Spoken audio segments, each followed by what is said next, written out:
Sarah was good at her job. Too good, maybe.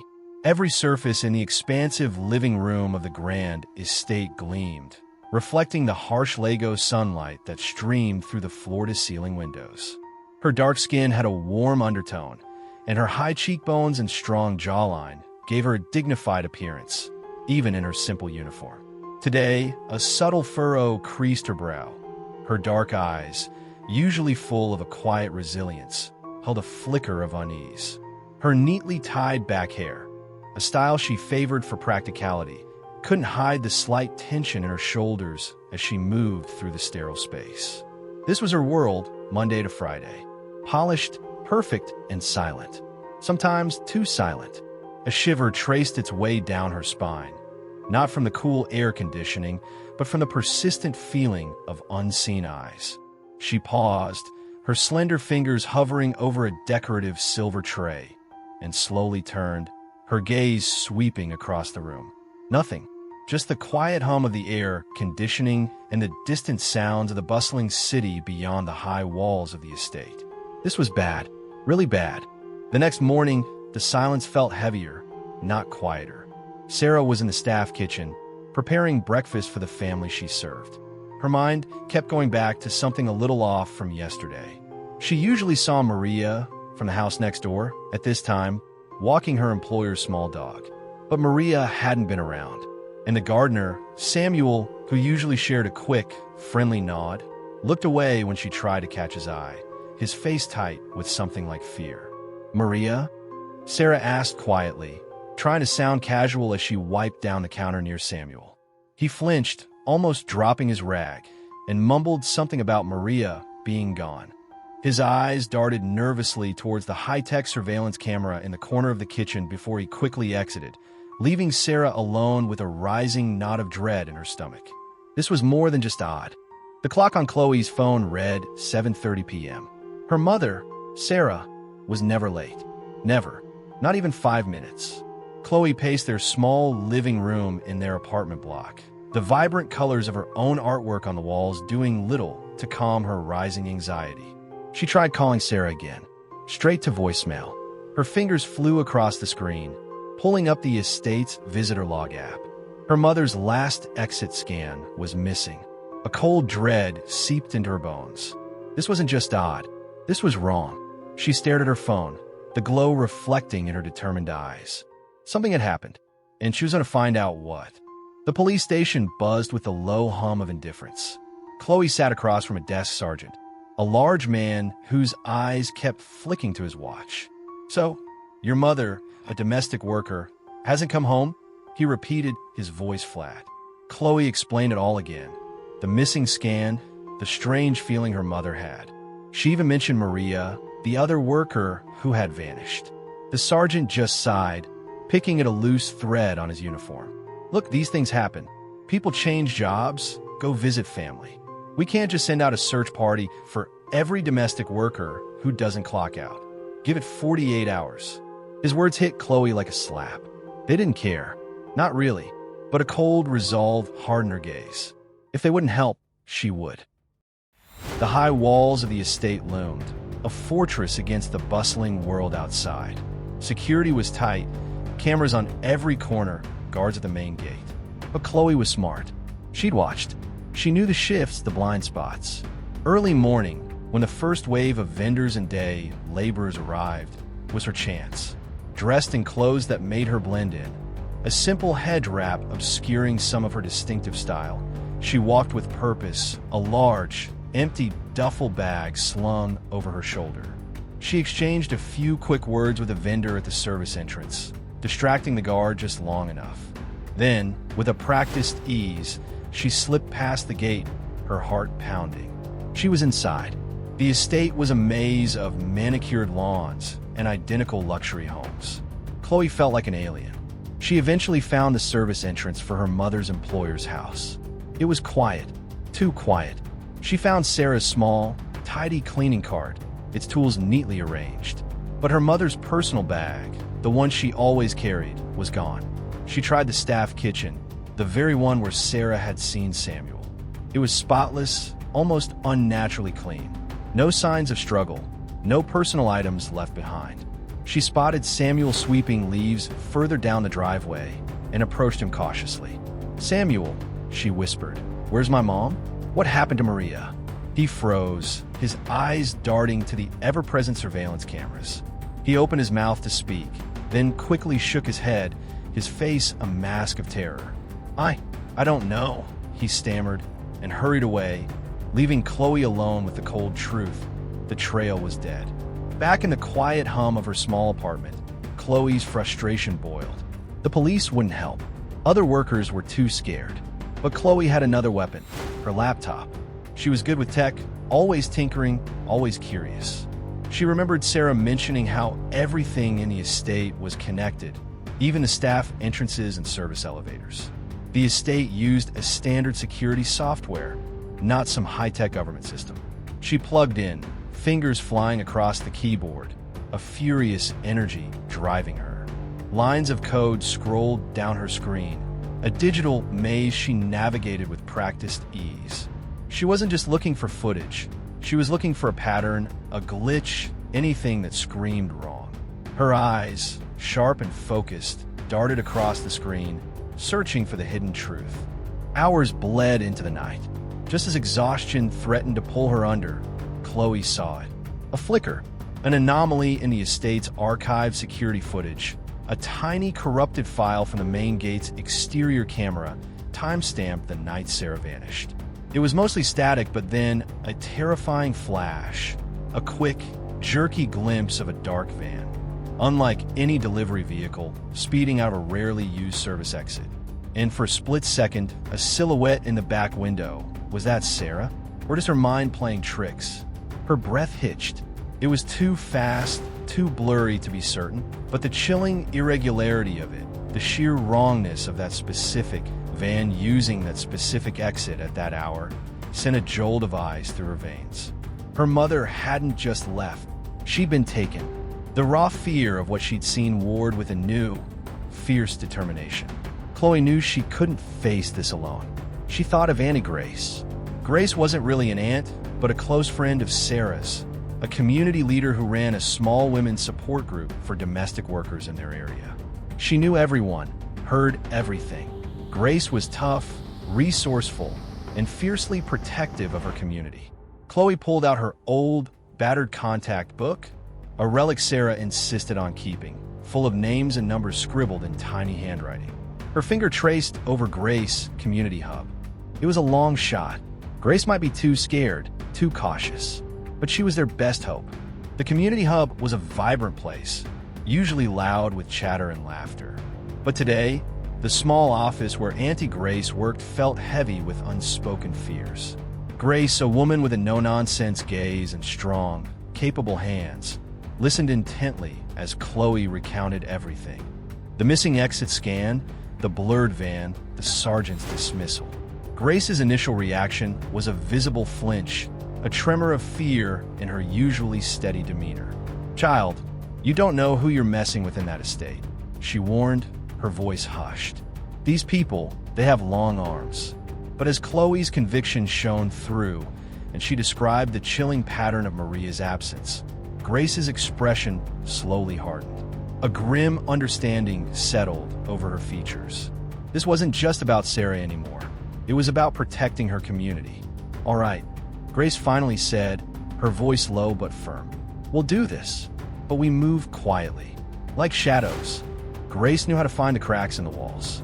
Over the next few days, hushed conversations took place over laundry lines, quick whispers exchanged at the market, and hurried phone calls after dark. The fear was palpable among the other domestic workers, but Grace's quiet authority, combined with Chloe's desperate sincerity, chipped away at it. Bits and pieces emerged. Mrs. Davies's new, aggressive security system, the sudden dismissal of John from the Smith residence, a strange black car seen near the service gate late at night, always at the same time Maria or another worker went missing. One woman, her eyes wide with terror, mentioned finding a tiny, blinking red light hidden in her staff quarters ceiling, like a secret eye watching them even when they thought they were alone. It was fragmented, terrifying information, like collecting shards of a broken mirror. The pieces were scattered, but a pattern was starting to form. Chloe spread out a crude map of the estate on her table, Grace pointing out houses, Chloe drawing lines. Maria worked for the Menses, John for the Owusus, and Sarah for the Davies, Grace listed. Chloe noticed it. All these houses were clustered together on the northern side of the estate, away from the main thoroughfares, bordering a less used wooded area. And the common thread: each of these families had recently hired a new, private security firm, replacing the estate's general guards. They all started using Vanguard Security Solutions, Grace murmured, tracing a finger over a name. The pieces clicked into place. A specific company, a specific part of the estate, and the vanishing workers. This wasn't random. This was targeted. Vanguard Security Solutions. The name sounded powerful, but online, it was a ghost. No glossy website, no public reviews, just a skeletal business registration and an address for a nondescript office park on the outskirts of Accra. Chloe and Grace paid a visit. The office was locked, the windows dark, a single, faded for lease sign taped to the door. They don't want to be found, Grace murmured, her voice tight with a new kind of dread. This wasn't just a security company, it was a front. A shiver ran down Chloe's spine. The less visible they were, the more dangerous they felt. This wasn't about missing packages. It was about missing people and a company designed to vanish with them. Getting into the Mensa home, one of the Vanguard secure properties, was harder than the estate entrance. But Grace had an idea.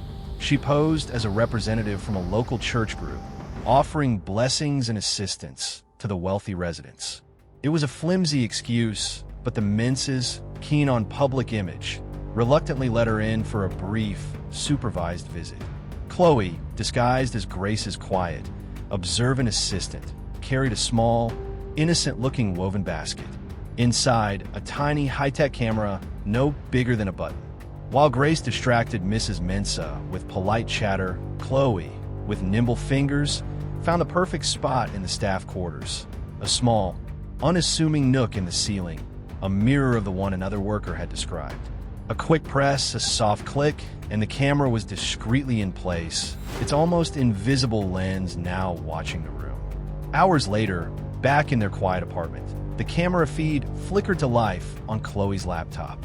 It was dark, grainy footage from the staff quarters, mostly empty space. Then, late into the night, the door creaked open. Two figures, their faces obscured by shadows, moved swiftly. They weren't domestic workers. One carried what looked like a large, dark medical case. They spoke in low, urgent tones. Then, the terrifying part, they opened a hidden panel in the wall, a secret door she'd never known existed, and seemed to pull something from inside. A muffled cry, a struggle. It was quick, brutal, and horrifyingly real.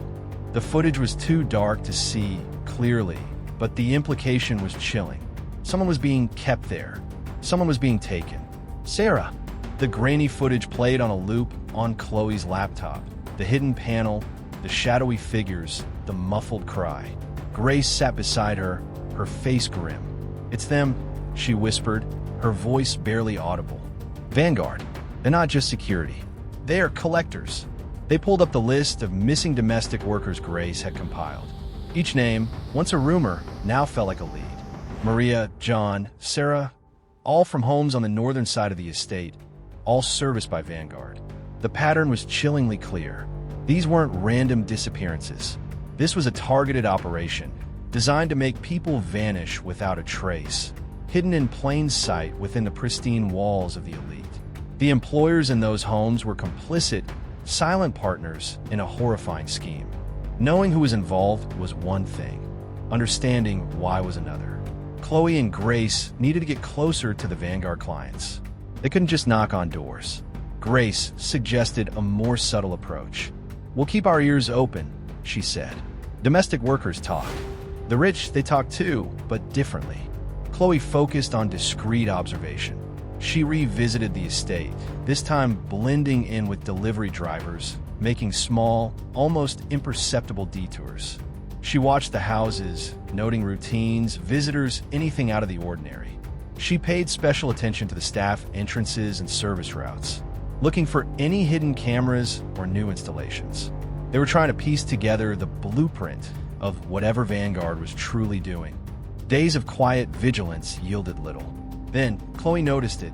Not a grand revelation, but a small, persistent detail. Every single house on their list, the Minces, the Owusus, the Davies, and a few others now added, had the same peculiar statue in their garden. Not a common garden gnome, but a sleek, abstract sculpture made of polished dark wood, shaped like a stylized, reaching hand. It was elegant, almost artistic, yet distinctly out of place amidst the more conventional landscaping. "Look," Chloe pointed it out to Grace, showing her a picture on her phone. "Every one of them has it." Grace leaned in, her eyes widening. "I thought it was just bad taste," she murmured. But this wasn't bad taste. This was a symbol, a mark, and it meant these people weren't just clients of Vanguard. They were connected by something deeper, something more unsettling. The internet offered nothing on the strange, reaching hand sculptures. They were too unique to be mass-produced garden art. Grace knew Professor Adebayo, a renowned historian at the University of Ghana, a man with a deep knowledge of local art and symbolism. Hesitantly, they approached him. Initially, Professor Adebayo was amused by their query about garden ornaments. But when Chloe showed him the photographs from multiple estates, a thoughtful frown creased his brow. "This symbol," he murmured, adjusting his glasses, "it stirs a faint memory. It's not common, not something you'd typically find in modern decor. Allow me to do some research." His initial skepticism gave way to a scholarly curiosity, a sense that he had encountered this mark before, lurking in the forgotten corners of history. A few days later, Professor Adebayo called him back, his voice now tinged with a serious gravity.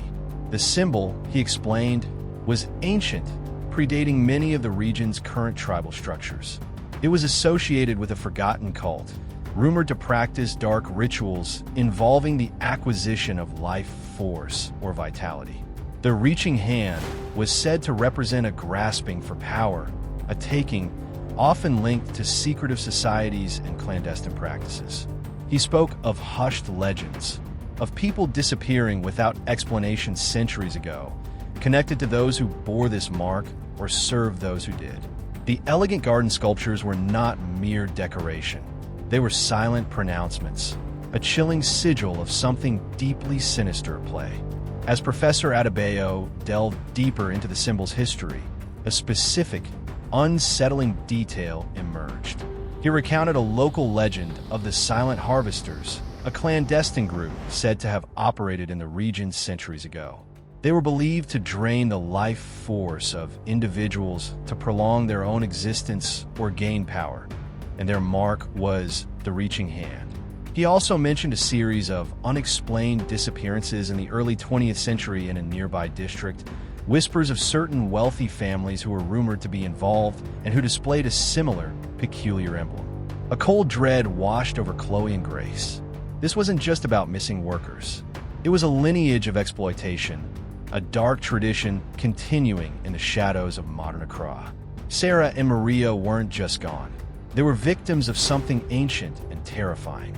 The ancient symbol of the reaching hand, now understood as the mark of the Silent Harvesters, chillingly narrowed their focus. Chloe and Grace knew they had to identify the specific families involved, not just those who hire Vanguard. They started digging deeper into the property owners, looking beyond just the Davies, Minces, and Owusus. Grace, with her vast network, quietly inquired about the social circles of these families, their history, any unusual traits or patterns.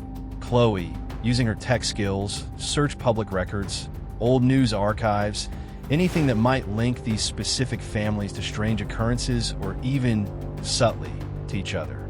They weren't looking for obvious criminal records, but for whispers of eccentricities, prolonged lifespans, or an unusual lineage connected to wealth that seemed to span generations. The silence of the elite was louder than any confession. Their targets identified, Chloe decided to risk a direct observation. The Mensa residence was hosting a late-night social gathering, a perfect cover. Dressed in dark clothes, a small, advanced listening device tucked in her pocket, Chloe scaled the high garden wall at the rear of the property, where a thick line of trees provided cover. She moved like a shadow, clinging to the foliage, inching closer to a brightly lit patio where the Menses and their guests laughed. She needed to place the device near an open window. Just as she was about to drop down, a sudden, blinding spotlight swept across the garden. A guard dog barked. Chloe froze, pressed against the wall, her heart hammering against her ribs. The harvesters were vigilant, too vigilant. Back in their apartment, shaken but alive, Chloe and Grace laid out the wall pieces. The sculpture, the ancient cauldron, disappearing workers, the hidden panels, the extreme secrecy that target families, and now, the chilling vigilance of harvesters. They didn't just take people, they took their essence. Grace remembered an old wives' tale, a hushed story of rituals performed during specific celestial moments, times of golden energy. Chloe pulled up a lunar calendar. A new moon, a time of darkness and was approaching, and it coincided with missing workers' last known days. The hidden panels, medical cases, not just for storage, but for ritual. The workers weren't killed, not outlawed.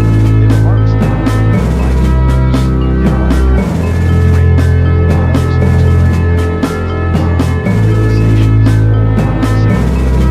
The truth about the silent harvesters is that they had no power. Going to the police was useless. The harvesters were too powerful, too close.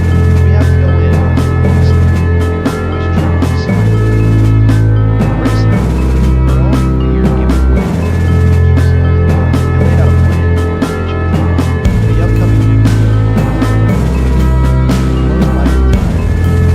needed to find a hidden chamber, expose the ritual, begin ceremony.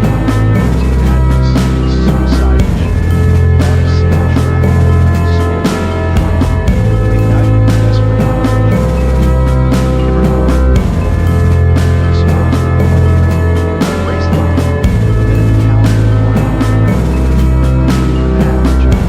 Avoid the remnants. The plan was there. They couldn't move. Chloe reached out to the phone. A quiet number, text that she knew. She was happy to speak to life. It was a long shot, but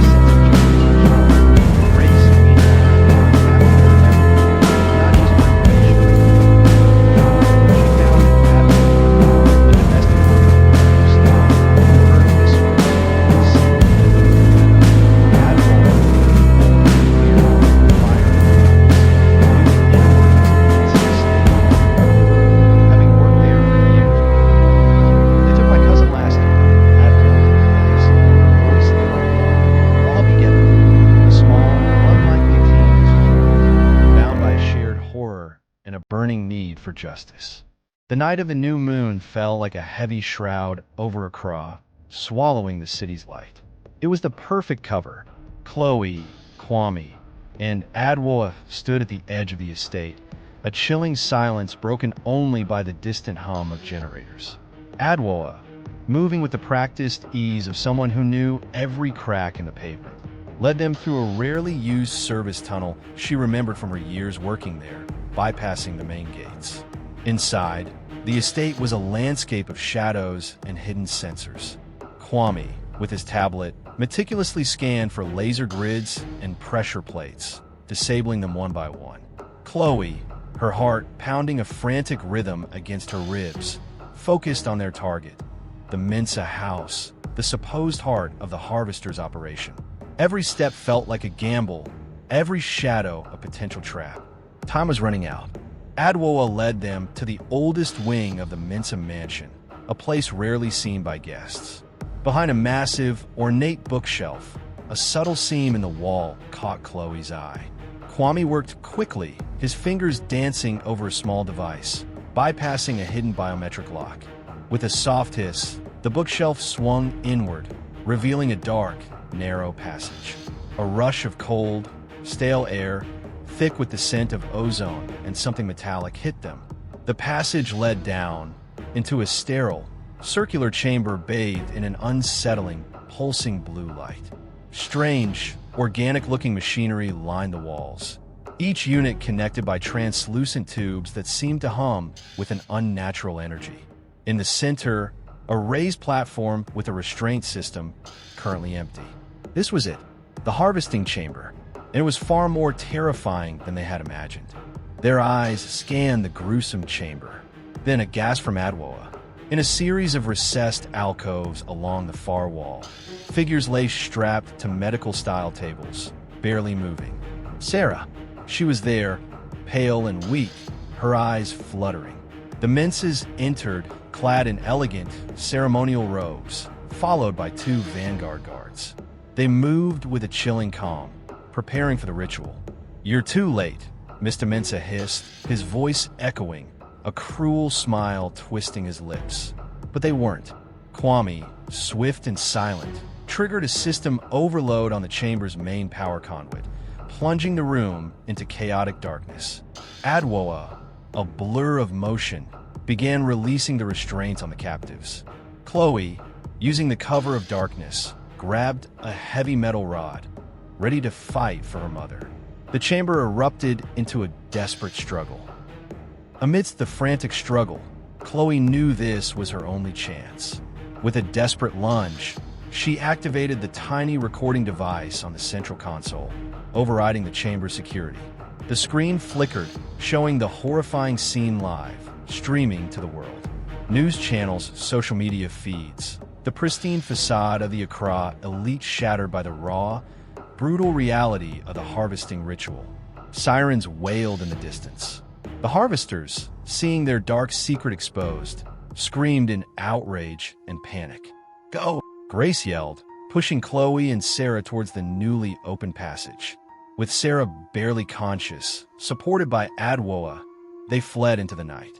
The estate, once a symbol of impenetrable wealth, was now a blaze of flashing lights and exposed horrors. They were out.